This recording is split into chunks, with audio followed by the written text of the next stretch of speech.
নমস্কাৰ সকলোকে পুনৰ স্বাগতম জনাইছোঁ আমাৰ অন্য এটা জব ইনফৰ্মেটিভ ভিডিঅ'লৈ।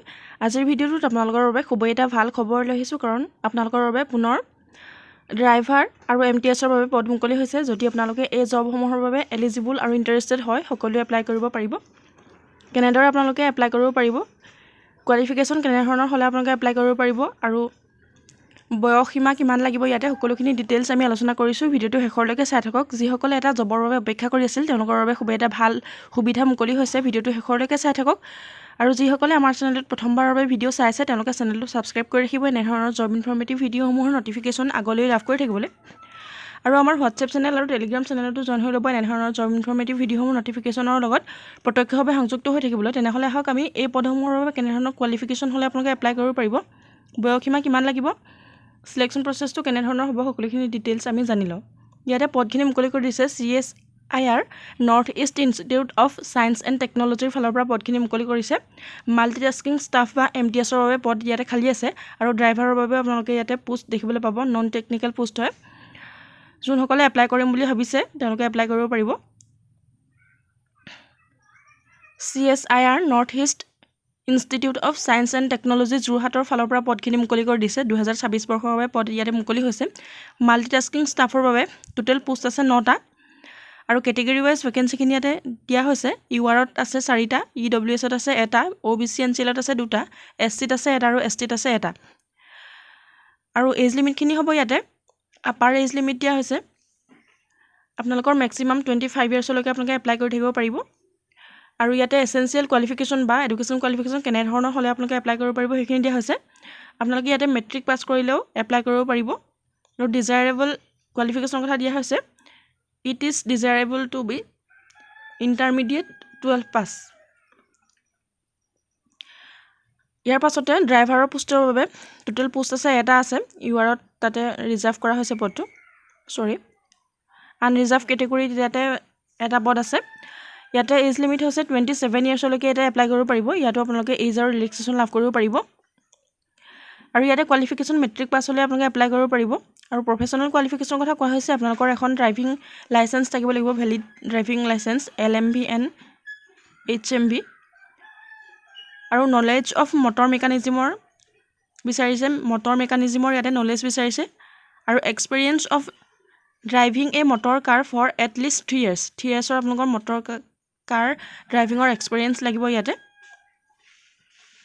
আৰু বিভিন্ন ধৰণৰ ক্ৰাইটেৰিয়া বা এলিজিবিলিটিখিনি ইয়াতে দিয়া হৈছে। আপোনালোক এজন ইণ্ডিয়ান চিটিজেন হ'ব লাগিব। আৰু এজৰ ৰিলেক্সেশ্যনখিনি ইয়াতে দিয়া হৈছে। SC STৰ বাবে 5 বছৰকৈ ৰিলেক্সেশ্যন দিয়া হৈছে। OBCৰ বাবে 3 বছৰকৈ, PWD আনৰিজাৰ্ভৰ বাবে 10 বছৰ, PWD OBCৰ বাবে 13 বছৰ, আৰু PWD SC STৰ বাবে 15 বছৰ ইয়াতে ৰিলেক্সেশ্যন আপোনালোকে লাভ কৰিব পাৰিব। যদি আপোনালোকে এপ্লাই কৰিম বুলি ভাবিছে, খুবেই এটা ভাল অপৰচুনিটি, আপোনালোকে এপ্লাই কৰিব পাৰিব। আৰু এপ্লিকেশ্যন ফিজখিনি ইয়াতে দিয়া হৈছে।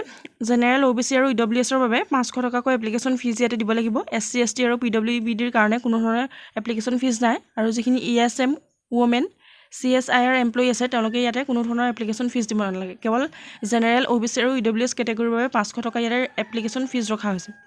আৰু how to apply for CSIR North East Institute of Science and টেকন'লজিৰ যিটো ৰিক্ৰুইটমেণ্ট, এই ৰিক্ৰুইটমেণ্টৰ বাবে আপোনাক কেনেধৰণে এপ্লাই কৰিব লাগিব বা পাৰিব সেইখিনি দিয়া হৈছে। ইয়াৰ যিটো অফিচিয়েল ৱেবছাইট আছে, আপোনালোকে তাতে গৈ ভিজিট কৰিব লাগিব। ভালদৰে আপোনালোকে নটিফিকেশ্যনখন এবাৰ কেয়াৰফুলি ৰিড কৰিব। তাতে এপ্লাই অনলাইনত ক্লিক কৰিলে আপোনালোকে এপ্লাই কৰিব পাৰিব। যিখিনি আপোনালোকৰ পাৰ্চনেল আৰু এডুকেশ্যনেল ডিটেইলছ আছে, সেইখিনি তাতে আপলোড কৰিব লাগিব।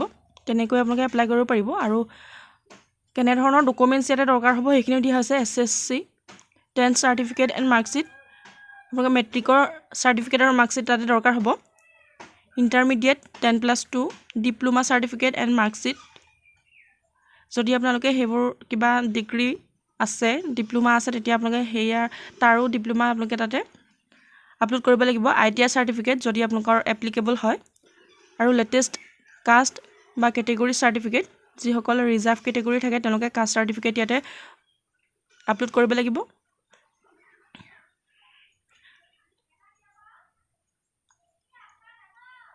আৰু ড্ৰাইভিং লাইচেঞ্চ, যিসকলে ড্ৰাইভাৰ পোষ্টৰ বাবে এপ্লাই কৰে তেওঁলোকৰ ড্ৰাইভিং লাইচেঞ্চ লাগিব। No objection certificate with vigilance clearance, এনেধৰণৰ আপোনালোকৰ